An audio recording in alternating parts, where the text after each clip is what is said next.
Bismillahirrahmanirrahim.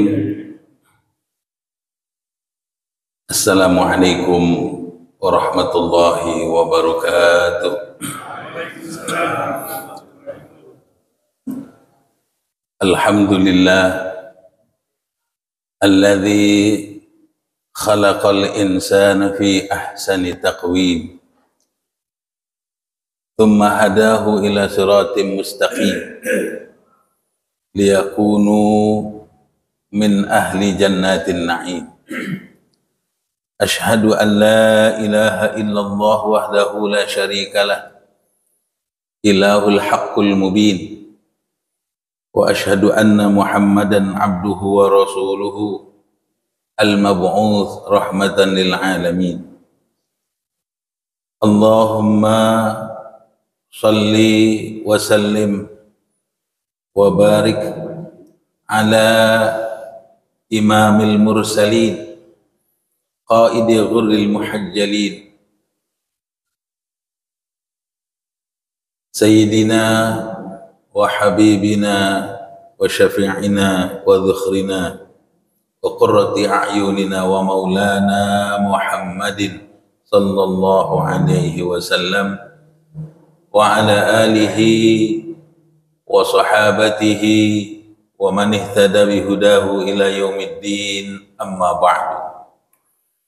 Fa ya ibadallah ittaqullaha haqqa taqwa la'allakum tuflihun. Hadirin sidang majelis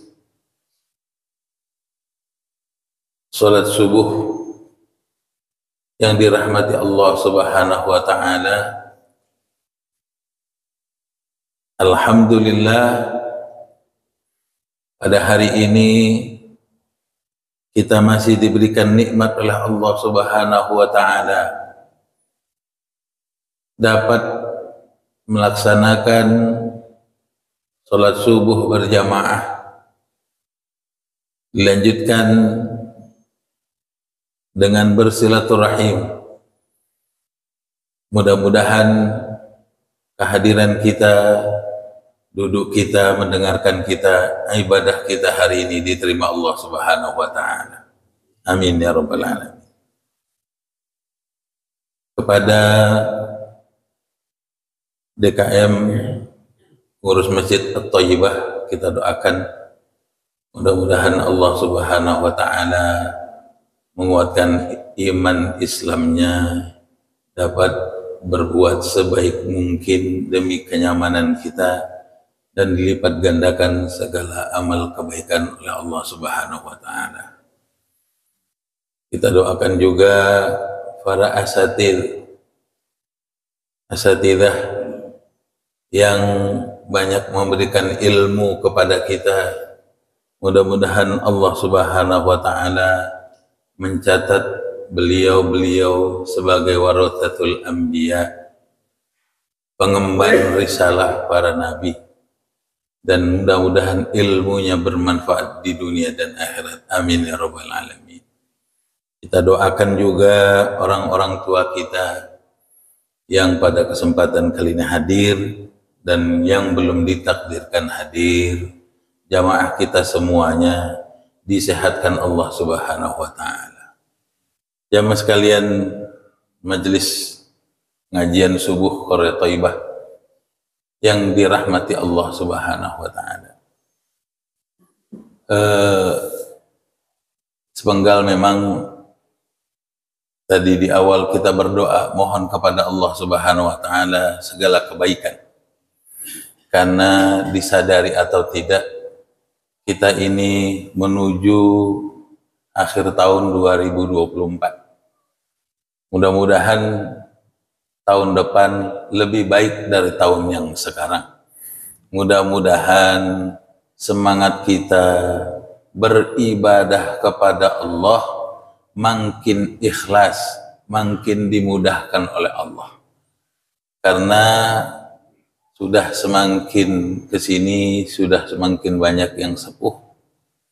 Kadang-kadang duduk saja sulit, bersila kesemutan, selonjor kaki dengkulnya agak goyang. Ya Allah, banyak saudara-saudara kita, kawan-kawan kita mungkin, yang sepuh-sepuh orang tua kita, yang saya mencatat, yang saya kenal tentunya sudah dipanggil oleh Allah Subhanahu wa Ta'ala. Oleh karena itu, mudah-mudahan Allah berikan kita umur yang panjang dalam taat kepadanya. Kalaupun dipanggil Allah, Allah memperkenankan kita menutup usia ini dalam keadaan husnul khatimah. Amin. Karena ini doa yang terbaik bagi yang hidup. Semoga kita mati dalam keadaan husnul khatimah. Kalau sudah mati, bukan tidak berguna doa ini, hampir tidak berguna. Karena sudah lewat. Kita tidak tahu apakah pada saat meninggalnya, sebelum diucapkan husnul khatimah, dia husnul khatimah, kita tidak tahu. Maka untuk orang yang meninggal itu kita berdoa, Allah maghfir lahu warhamhu wa'afihi wa'fu. Jadi untuk yang hidup yang husnul khatimah. Jadi kita yang hadir di sini mudah-mudahan Allah catat dari gerombolan, sekumpulan manusia-manusia yang dipanggil Allah dalam keadaan husnul khatimah. Amin ya rabbal alamin. Itu cukup. Tidak perlu sulit-sulit. Kalau husnul khatimah di akhir hayatnya mengucapkan la ilaha illallah, wajabat alaihil jannah. Surga tempatnya. Kemudian pada kesempatan kali ini saya ingin menyampaikan tentang sesuatu yang kadang kita rindukan tapi kita takutkan. Kita bicara tentang kematian. Apa yang harus kita persiapkan menghadapi kematian? Bagaimana kematian itu menyenangkan? Tapi ini bukan perintah untuk mati berjamaah, bukan. Kita hanya ingin merenungkan bahwa di akhir tahun ini Allah masih memberikan kita umur, sehingga masih ada waktu untuk menambah amal ibadah. Karena seluruh manusia yang hidup, ketika ia mati, semuanya menyesal. Yang bermaksiat menyesal, yang amalnya sedikit menyesal, yang amalnya banyak juga menyesal. Ini pernah terjadi di dalam sebuah kisah di mana Rasulullah SAW bertanya, "Aina fulan?" Saya tidak lihat nih sahabat yang satu ini. Kata sahabat, "Meninggal ya Rasulullah. Mungkin kemarin atau tadi malam." Kalau begitu antarkan ke rumah. Ternyata perjalanannya dari masjid Rasulullah SAW ke rumahnya itu jalannya berliku, naik gunung, ditempuh hampir lebih kurang 2 jam. Bisa kita bayangkan itu. 2 jam belum ada Honda, Beat belum ada. Perjalanan di gurun pasir. Tapi dilakukan oleh sahabat. Memang yang membuat kita kuat ini keadaan. Dulu mungkin saya pribadi, bapak-bapak waktu masih muda itu, hujan-hujanan, buka baju, main bola, kuat. Sekarang kita ini kadang-kadang, ntar kalau hujan-hujanan sakit, sakit beneran.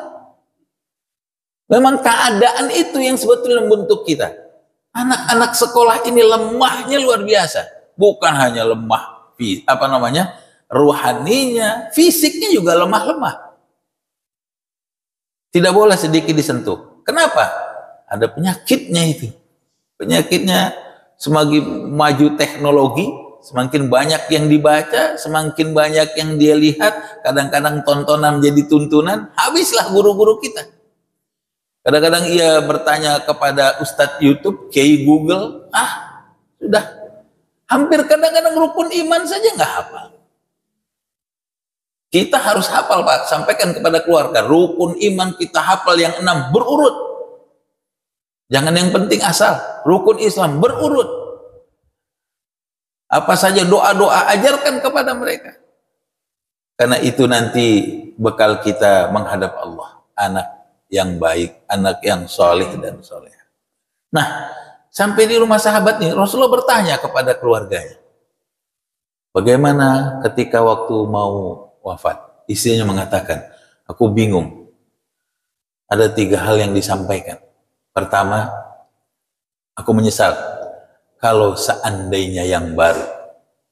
Yang kedua, kalau seandainya ku berikan semuanya.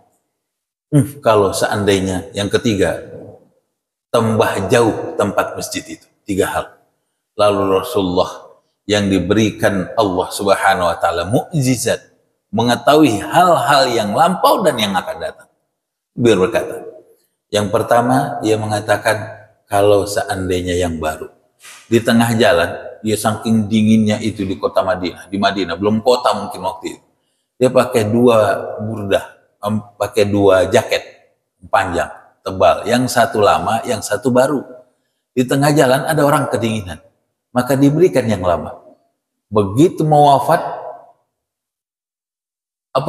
dibukakan itu semua, dibukakan apa yang ia dapatkan nanti di akhirat sebelum wafat itu. Ternyata amal memberikan pakaian itu terhitung. Makanya berkata, ya kalau seandainya yang baru, pasti lebih banyak lagi. Padahal yang lama yang diberikan aja udah luar biasa. Yang kedua, kalau seandainya semuanya. Ada orang minta-minta, dia kasih setengah buat dia, setengah buat dia. Dia sampaikan, kalau seandainya semuanya. Yang ketiga, dia sampaikan tuh, tadi hampir 2 jam perjalanan, dia berkata, kalau seandainya masjid itu lebih jauh. Menyesal tuh, bayangkan, dalam waktu yang, kalau subuh jam 4, jam 2, itu sudah jalan. Masih menyesal. Lalu bagaimana kita, yang kita ini tidak hidup di zaman Rasulullah, tidak terjaga kadang-kadang iman kita. Bahkan para sahabat, hadis ini hadis Hanzalah. Suatu saat dia berkata kepada Rasulullah, ya Rasulullah, kalau kami sedang duduk-duduk bersamamu, kayaknya kita ini sedang berada di surga. Tapi kita kembali kepada keluarga, kayaknya kami ini melihat neraka. Lalu Rasulullah berkata, sa'atan fasa'atan. Ada waktunya kita duduk untuk bermuhasabah, mendekat kepada Rasulullah. Ada waktunya kita untuk menghibur diri. Itu kata Rasulullah. Apalagi kita bisa hitung mana waktu kita berzikir, mana waktu kita mengingat kematian, mana waktu kita untuk beribadah, mana waktu kita untuk duduk di majelis taklim. Dan kita mohon pada Allah Subhanahu wa taala, mudah-mudahan kita selalu dekatkan kepada orang-orang yang baik. Amin ya rabbal alamin. Baik, kita mulai suruk jam 5.28. Mudah-mudahan bisa tepat waktu, dan saya mohon doa. Tadi malam mengisi di Depok sampai jam 10, jam 11, setengah 12 saya istirahat, jam setengah 2 harus dibangunkan karena mau berangkat ke Jakarta. Saya berangkat jam setengah 3 berangkat sampai di sebelum relasi lampu merah ketiga dari sini, hujan turun lebat. Saya lihat jam sudah setengah 4. Saya menelepon pengurus masjid, takut tidak ada yang ganti. Bismillah, gak apa-apa lah, basah-basahan. Sampai yang luar biasanya, begitu sampai rumah hujannya reda. Masih ada waktu 10 menit harusnya terkejar. Dan setelah ini saya harus berangkat nih. Dan tempatnya cukup jauh di daerah Taman Safari. Jadi mungkin gak pulang, langsung berangkat. Saya doakan Allah memberikan kesehatan, amin ya rabbal alamin. Tidur sedikit atau banyak itu kalau seandainya bermanfaat, tidurnya menjadi barakah. Dan mudah-mudahan kita semua dihasratkan Allah Subhanahu wa taala. Jadi mungkin tidak lama saya ingin sampaikan. Waktu tinggal 20 menit lagi. Dikit mudah-mudahan bermanfaat. Di dalam Al-Quran ada 3 surat yang permulaannya sama. Dan kita hafal semua itu ayatnya. Awal suratnya berbunyi, kullu nafsin dha'iqatul maut. Setiap yang bernafas, setiap manusia, setiap makhluk hidup, dha'iqatul maut, akan merasakan kematian. Jadi mati itu ada rasanya. Apakah mati itu yang satu dengan yang lain, orang baik dengan orang yang tidak baik, orang yang soleh dan toleh, orang yang bermaksiat atau ahli ibadah, sama sakitnya? Wallahu a'lam. Tapi semuanya akan merasakan sakit. Ini pula yang disampaikan Rasulullah Shallallahu Alaihi Wasallam. Ketika Rasulullah mau mangkat menghadap Allah, Jibril, sahabat, istrinya, tidak ada yang berani memandang. Memerah mukanya.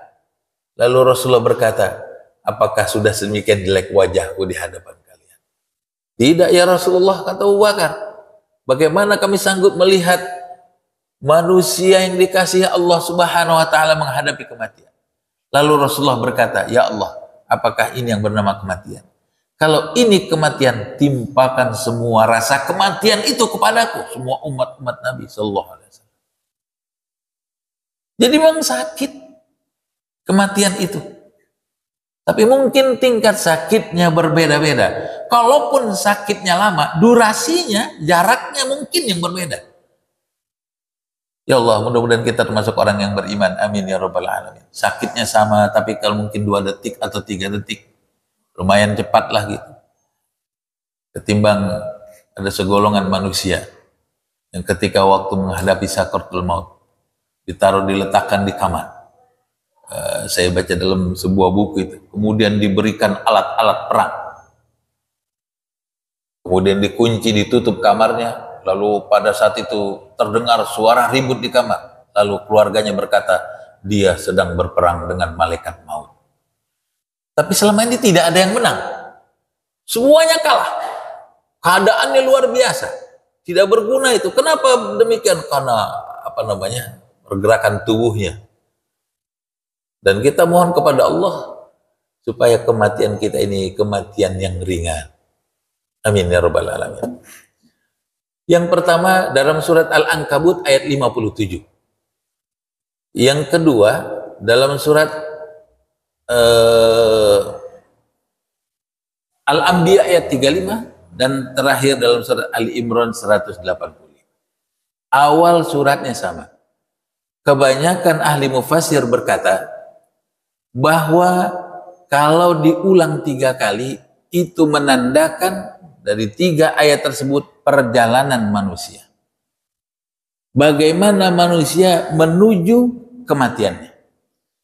Kemudian kalau seandainya kita sering dengar ada pengumuman orang yang meninggal, ada yang dibaca sekali ataupun diulang 3 kali.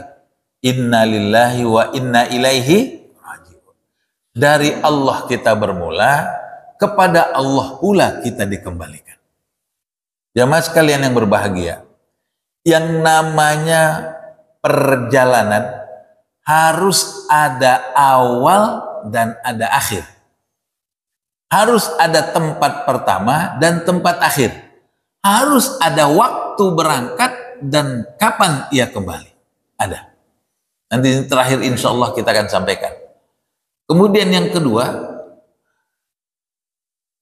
perjalanan hidup kita ini yang bernama manusia bukan dimulai dari waktu kelahiran. Kapan dimulai? Dimulai yang pertama perjalanan kita itu dari alam ruh. Allah berfirman dalam Al-Quran, wa idh akhadha min bani adama min zuhurihim dzurriyyatahum wa ashhadahum ala anfusihim alastu bi rabbikum qalu bala syahidna. Anak Adam ketika masih dalam bentuk ruh dikumpulkan oleh Allah lalu berkata, alastu bi rabbikum, bukankah aku ini Tuhanmu?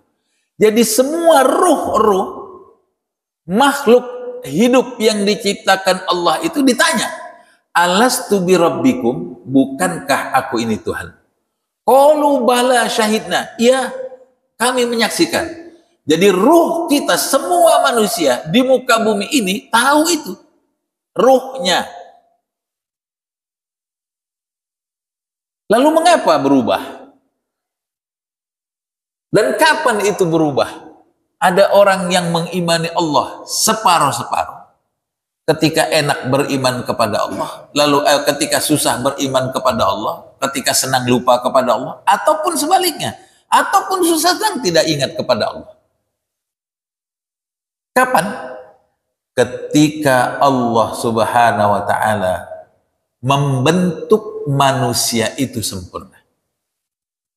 Dari setetes air menjadi segumpal darah, kemudian dari darah itu berubah menjadi daging, ditempelkan tulang belulang, lengkaplah menjadi bentuk manusia 9 bulan 10 hari. Maka Allah Subhanahu wa ta'ala berfirman di dalam Al-Quran, min ayyi shay'in khalaqah, min nutfatin khalaqah faqaddara thumma as-sabila yassara. Kami mudahkan jalan keluarnya. Ulama banyak berpendapat yang paling besar thumma as-sabila yassara ini keluar dari rahim ibu. Jadi sebelum kita hidup di dunia, kita hidup di alam rahim. Di alam rahimlah ini kehidupan yang paling luar biasa nikmatnya manusia itu. Kenapa begitu? Karena di alam rahim ketika kita hidup di rahim itu ada hak tanpa kewajiban. Kalau ibu makan sate, janin pasti makan sate. Ibu minum susu, dia minum susu. Ibu naik taksi, naik Grab, dia ikut naik Grab. Gak mungkin ditinggal. Begitu ibunya bayar, janin tidak bayar. Dia hanya dapat hak, tapi belum ada kewajiban. Maka begitu lahir ke dunia ini, dipersiapkan untuk menjadi manusia yang bertanggung jawab terhadap kewajibannya. Anak kecil belum ada. Begitu masuk umur 7 tahun, Rasulullah bersabda, Allimu auladakum bisolah. Itu yang pertama. Ajarkan anakmu sholat waktu umur 7 tahun. Pukul ketika umur 10 tahun. Ini masa manusia beranjak dewasa nih. Bayangkan 3 tahun kita diajarkan sholat. 1 hari 5 kali kita sholat. Ketika waktu dia balik menjadi dewasa, dia sudah biasa. Kalau dalam bahasa pribadi kita katakan, kita bentuk hari ini kebiasaan, nanti ketika dewasa kebiasaan yang membentuk kita. Kita dipaksa waktu kecil, dipukul oleh orang tua kalau tidak sholat. Dengan pukulan yang mendidik. Sudah biasa dia sholat. Ketika nanti waktu dewasa, kita melihat waktu dewasa itu mungkin ukuran kita pranikah lah. Begitu. Sebab kalau anak ini jangankan yang di luar, yang di pesantren saja. Anak pesantren itu kalau lagi liburan, biasanya sholatnya susah. Susah itu, apalagi subuh. Apalagi nggak pernah main gadget gitu. Dia sama kawan-kawannya mabar, kawannya di tempat yang lain, rombongan, dia di sini di Jakarta, main sampai 3:30. Begitu ada di masjid, assalatu wassalamu alaihi, lalu dia bilang sama kawan-kawannya, weh udah mau subuh, tidur yuk. Coba bayangkan tuh, semua tidur, bukannya persiapan sholat, tidur dengan harapan waktu subuh dibangunkan. Ya nggak bangun lah, bangunnya di setengah 9. Dan begitu kata kawan, udah yuk pulang yuk, udah mau subuh. Begitu sampai di rumah nih, kalau lagi main sampai di rumah mungkin 5 menit atau 10 menit lagi azan, apa yang dilakukan? Tidur.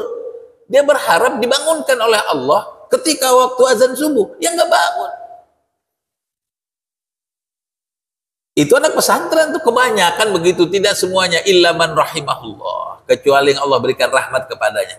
Tapi kebanyakan begitu. Bahkan kadang-kadang begitu diajak ke masjid, ayo ke masjid, nak kan biasa pesantren masjid, pahala pesantren masih banyak. Tuh begitu jawabannya. 6 bulan dia di pesantren kan sholat terus jamaah, begitu di rumah dia nggak mau jamaah. Kenapa? Pahala pesantren masih banyak. Ya Allah. Kalau perempuan masih alhamdulillah sholat di rumah, yang laki yang susah. Tapi nanti alarm itu hidup ketika dewasa dia.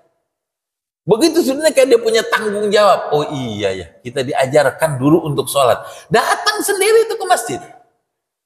Orang tuanya sudah tidak ada, mungkin orang tua kita sudah tidak ada. Rasa keterpanggilan hati itu datang. Kenapa? Kebiasaan itu sudah dibentuk.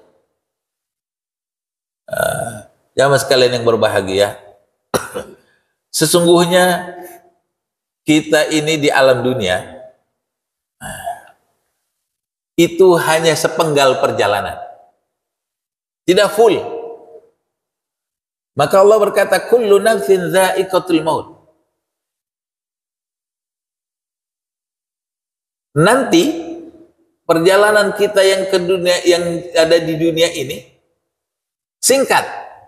Coba kita lihat ayat yang pertama dalam Al-Ankabut 57. Kullu nafsin dha'iqatul maut tsumma ilaina turja'un. Itu kalimatnya. Setiap yang bernafas akan hidup, akan mati, merasakan kematian, dan kepada kami dikembalikan. Setelah itu kita masuk pada alam akhirat.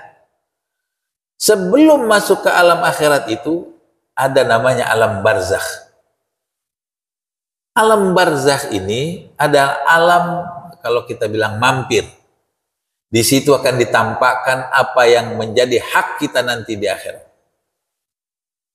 Kalau baik dia akan terlihat semua kebaikan. Kalau buruk akan terlihat semua keburukan.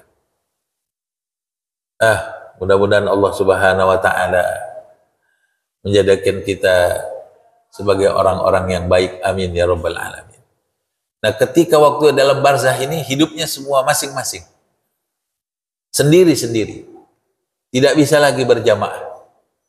Kalau mungkin nanti di akhirat kita bisa memberikan syafaat, di alam kubur tidak. Kecuali 3 hal yang kita sudah pahami bersama. Setiap amal anak Adam akan terputus kecuali 3 hal. Ilmu yang bermanfaat, anak yang solih yang mendoakan orang tuanya. Bukan anak solih saja, tapi kalau solih tidak mendoakan orang tuanya, nggak jadi. Solih mendoakan orang tuanya. Kemudian sedekah yang berjalan terus. 3 ini. Nggak nambah setelah itu. Segitulah yang kita dapat ketika kita mati nanti.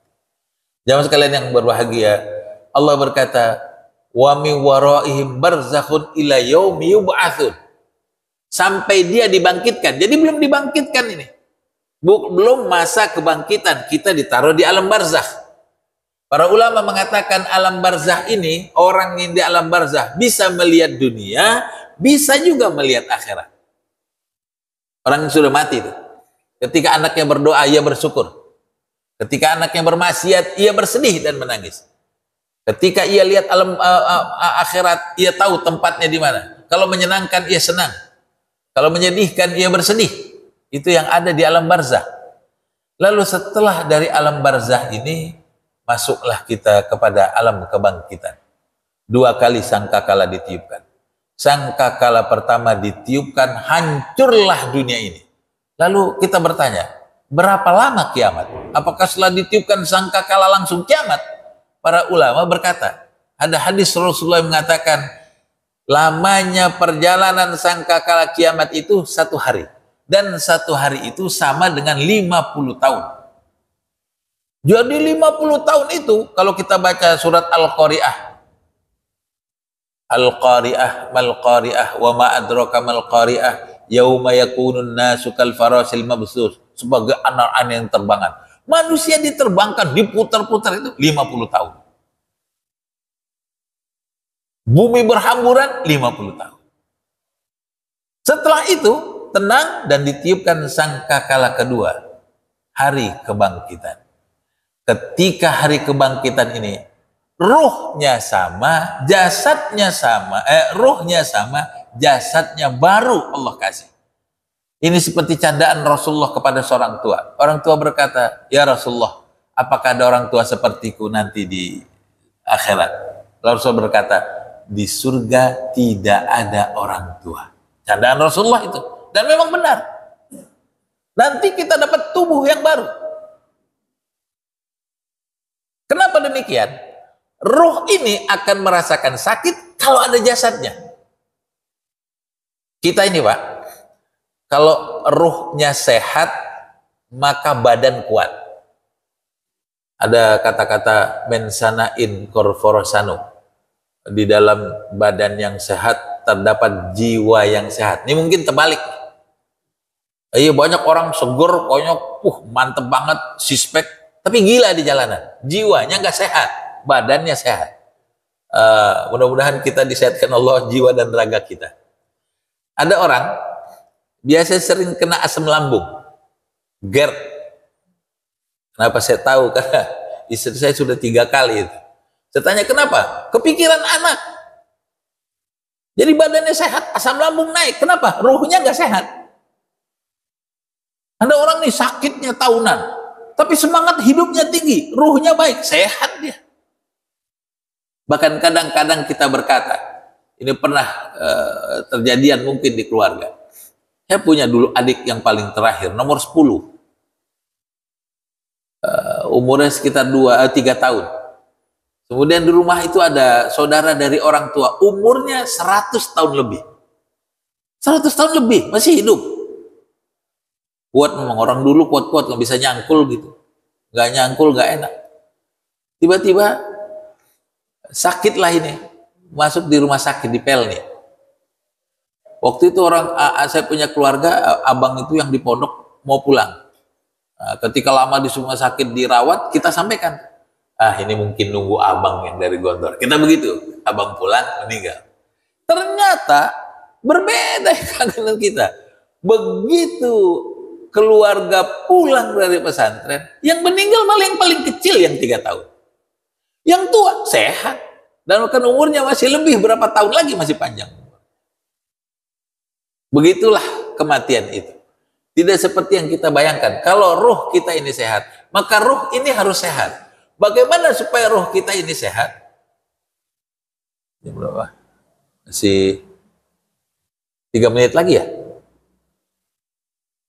5.17. Oh, di HP saya 5.19. Berarti sampai 30. 28. Ada yang biasa sholat suruh, tapi sholat suruh kan lebihin dikit.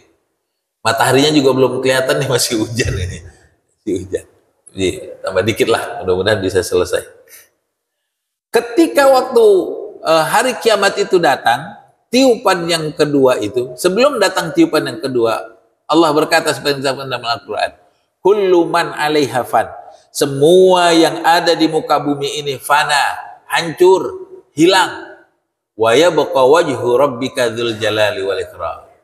Allah menunjukkan kekuasaannya. Hanya Allah yang ada, hidup, berdiri pada saat itu. Ketika sangkakala kedua ini datang, dibangkitkan manusia, kita melewati sirat. Dan ini disampaikan oleh Rasulullah sallallahu alaihi wasallam. Waktu kecil kita diajarkan sirat itu seperti lambut dibelah 7. Ada orang yang berjalan cepat seperti kilat, ada yang berlari, dan ada pula yang jatuh ke bawah. Yang selamat akan menuju ke dalam surga, yang jatuh akan tetap di neraka. Mudah-mudahan kita diselamatkan oleh Allah Subhanahu wa taala. Amin ya rabbal alamin. Tidak apa-apa merangkak, yang penting ke surga. Tidak apa-apa sakit dipaksa untuk masuk surga, ketimbang ikhlas masuk neraka. Cuma orang sekarang itu beda. Dia berkata, saya emang gak apa-apalah di neraka. Jadi mampir-mampir dikit gak apa-apa katanya. Waduh, jangan Pak. Kita mau berharap pada Allah, berdoa, ya Allah jangan mampir. Masalah kakum fi sakor. Kenapa kalian mampir di neraka sakor? Orang yang mampir di neraka nanti masuk surga ada capnya Pak. Ketahuan itu, ketemu kawan-kawan majelis duduk bersama-sama. Kena ente kemarin mampir ya? Gitu.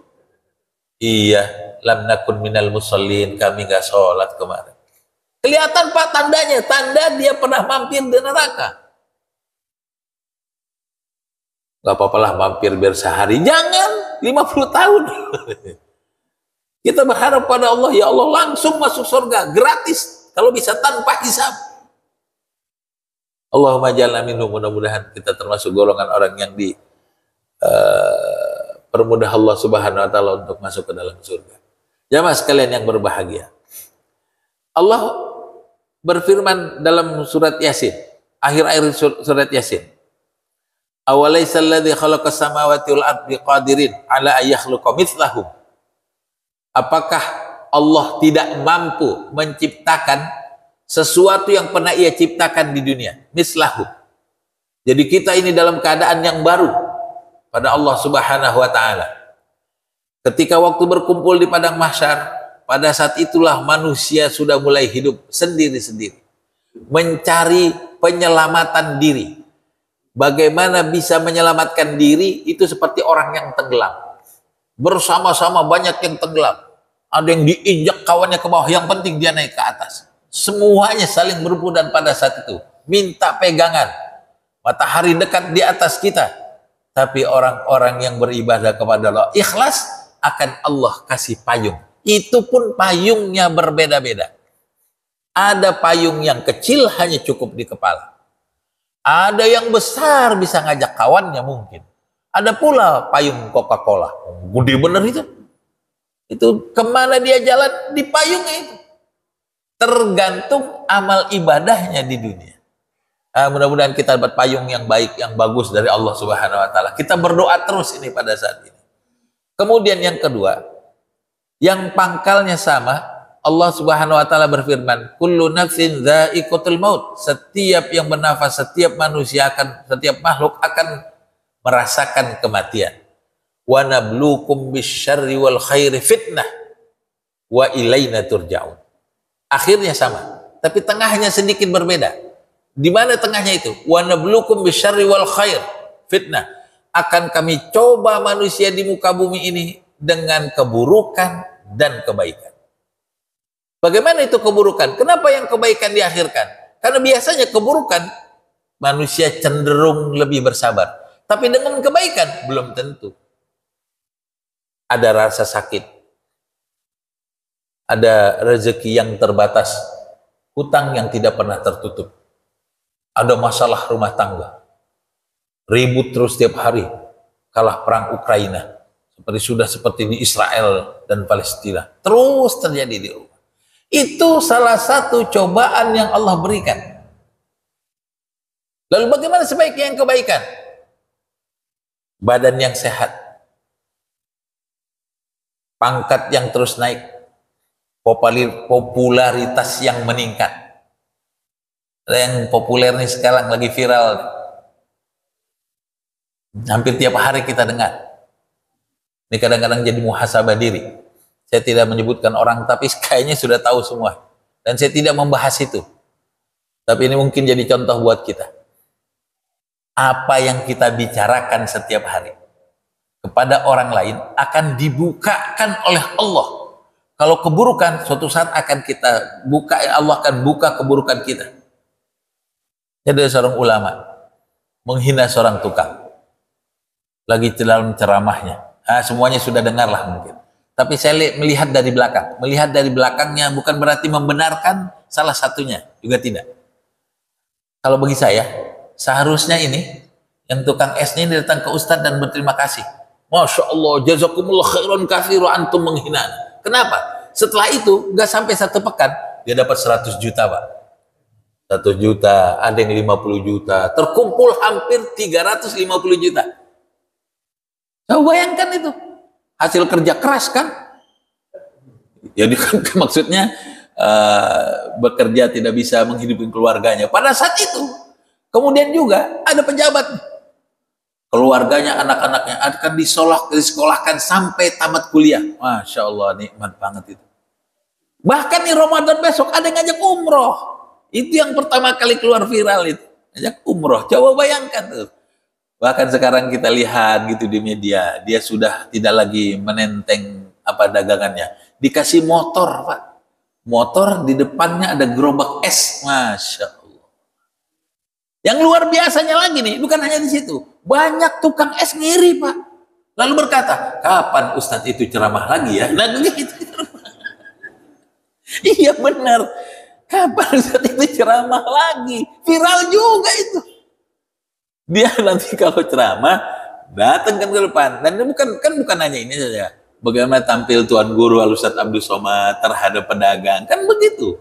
Ini ditampakkan oleh Allah Subhanahu Wa Taala. Saya dalam rangka ini tidak menyalahkan siapa-siapa, tapi masaibu qaumin fawaidil ghairihi. Musibah suatu kaum bermanfaat buat yang lainnya. Iya, di Pengampuan dulu banjir, Pak. Waduh, luar biasa orang sana kesulitan. Tapi ada yang memanfaatkan itu. Apa? Dia pakai gerobak nyebrangin motor dari satu tempat-tempat yang lain. Faidah itu. Begini juga yang terjadi. Musibah itu. Tapi menjadi kebaikan. Yang diserang itu bukan hanya penceramahnya, Pak. Kiai yang duduk di sebelahnya, kiri kanan juga kena, Pak. Pesantrennya diteror dan lain sebagainya. Allahu Akbar. Maka kita kadang-kadang nggak niat ketawa, tapi karena lihat kawan ketawa, ikut ketawa juga. Mungkin kan begitu. Mungkin dia nggak ingin ketawa, tapi karena ada yang ketawa. Nah, sekali lagi saya tidak merendahkan seorang, tidak dalam rangka itu. Saya melihat dari sebaliknya. Ternyata rezeki itu datang dari tempat yang tidak diduga-duga. Nah, jamaah sekalian yang berbahagia. Ketika kita ini merasa senang, merasa fokus naik, itulah cobaannya sesungguhnya. Sakit itu cobaan, tapi sehat cobaan yang lebih berat. Kalau sakit kan cuma dua, yang seperti saya sampaikan, cuma sabar, tidur, udah itu aja. Gak kemana-mana, dia tidak mungkin bermaksiat. Adapun uang paling tidak untuk berobat. Ada rezekinya, orang nih rezekinya sedikit, tapi nggak pernah sakit. Begitu dapat rezeki kaget, sakit, habis juga uang. Nah, oleh karena itu, ketika kita sedang sehat, apa saja bisa dilakukan. Maksiat apa yang tidak bisa kita kerjakan? Itu kalau lagi sehat. Orang miskin cuma dua, tidur sama sabar udah. Kalau dia kaya, apa saja bisa dibeli, maksiat apa saja bisa dilakukan. Makanya ketika rezeki datang kepada kita, semua sehat, harta yang Allah berikan kepada kita, kita mohon kepada Allah, ya Allah, jadikan semua yang aku miliki ini menjadi penyelamat nanti di akhirat. Sahabat Nabi Abdurrahman bin Auf kurang kaya apa? Dia berikan semua hartanya, diganti sama Allah 10 kali lipat. Memang sudah prototipenya orang kaya. Dibuang hartanya jadi kaya lagi. Tapi ada orang yang memang sudah tampangnya Allah memberikan itu dalam keadaan rezekinya sedikit, bekerja susah payah sekalipun, dia tetap saja tidak kaya-kaya. Maka semua rezeki yang Allah berikan kepada kita itu merupakan cobaan di atas muka bumi. Yang terakhir, jamaah sekalian yang berbahagia, Allah Subhanahu wa taala berfirman, kullu nafsin dha'iqatul maut. Setiap yang bernafas pasti akan melakukan kematian. Tapi ayat setelahnya berbeda. Wa innama tuwaffawna ujurakum yaumal qiyamah. Kita ini akan diberikan ganjaran oleh Allah pada hari kiamat sesuai apa yang kita lakukan di dunia ini. Ini yang ketiga ini. Jadi semua yang kita lakukan akan dihitung oleh Allah. Cuma satu syaratnya, kata Allah. Faman zuhziha 'anil nar wa udkhilal jannah faqad faza. Orang yang dijauhkan dari api neraka masuk ke dalam surga, itulah orang yang bahagia dan beruntung. Allahumma jalna minhum. Semoga kita termasuk orang yang dimasukkan Allah dalam surga. Jadi apapun di muka bumi ini, kalau seandainya kita merasa bahwa siapa manusia paling bahagia di muka bumi ini, hampir tidak ada, kecuali ia diselamatkan Allah masuk ke dalam surga. Fir'aun bahagia? Tidak, dia dihinakan Allah. Korun, bayangkan Korun itu kita gali tanah di Serengseng, kita nemu harta, kita bilang ini harta Korun, padahal matinya ditenggelamkan di mana? Saking kayanya itu Korun. Tapi ia tidak bahagia, ia dihinakan Allah. Oleh karena itu, sekali lagi kita minta kepada Allah doa yang diajarkan Rasulullah kepada Mu'adz. Jangan pernah meninggalkan doa ini. Mu'adz minta doa. Ya Rasulullah, kasih satu doa. Ini para sahabat ini banyak minta kepada Rasulullah. Ada yang minta supaya tidak lupa. Abu Hurairah itu, dia berdoa, Allahumma rzuqni ilman la yunsa. Ya Allah, berikan aku rezeki yang tidak aku lupa selamanya. Kata Rasulullah, amin. Ada orang sahabat datang lagi minta doa itu, kata Rasulullah, sabaqaka Abu Hurairah. Kamu telah didahului oleh Abu Hurairah. Jadi doanya berbeda-beda. Mu'adz bin Jabal itu min kulli duburi shalah. Setiap selesai salat ia berdoa, Allahumma a'inni ala dzikrika wa syukrika wa husni ibadat. Ya Allah, bantu aku, tolong aku. Kita ini nggak punya kekuatan. Mau berangkat ke masjid susah. Doa, Allahumma a'inni ala dzikrika. Ya Allah, bantu aku, tolong aku untuk mengingatmu. Dan taat kepadamu. Ini doa dari Mu'adz bin Jabal. Kemudian sudah terakhir, yang terakhir jamaah sekalian yang berbahagia. Siapa yang memiliki ilmu tentang perjalanan ini, ia selamat. Tadi saya sampaikan, kalau ada kita berangkat dari sini ke Bandung, maka kita mulai dari Jakarta, berakhir di Bandung. Tahu tujuannya. Kapan waktunya? Jam 6 pagi, sampai mungkin di sana 6 jam, jam 12 siang. Mungkin. Orang yang tahu cara hidup, mendekat kepada Allah, menjalankan Islam dengan baik, beriman dengan afdal dan baik, maka seperti orang yang berlabuh di atas laut menggunakan kapal laut. Safinah, tahu tujuannya, kapan berangkat, sampai. Tapi kalau tidak, itu ibarat kayu yang ada di lautan, terombang-ambing, kadang dibawa ke kiri, ke utara, ke barat, ke timur, kadang ditenggelamkan, kadang dilambungkan oleh Allah Subhanahu wa Ta'ala, dan tidak tahu kemana ia akan berakhir. Akhirnya rusak di dalam lautan, tidak tahu. Orang yang biasa dalam menjalankan maksiat seperti orang yang menjalan ke dalam gelap gulita. Saking gelapnya, dia sudah tidak tahu jalan pulang. Oleh karena itu, pada kesempatan kali ini, mudah-mudahan menjadi tausiah buat diri pribadi dan umumnya pada jamaah sekalian. Kita mohon kepada Allah. Tidak ada kekuatan kecuali kekuatan Allah Subhanahu wa Ta'ala. Tidak ada takdir dari Allah kecuali takdir itu bisa berubah dengan doa. Perbanyaklah doa kepada Allah Subhanahu wa Ta'ala, terutama setelah sholat berjamaah. Jangan Allahumma lantas jalan, tapi Allahumma antas salam wa minkas salam wa ilaika ya'udus salam. Moga kita termasuk orang-orang yang beruntung. Wallahu a'lam wa ilmu atam wa fawqa kulli dzi ilmin alim.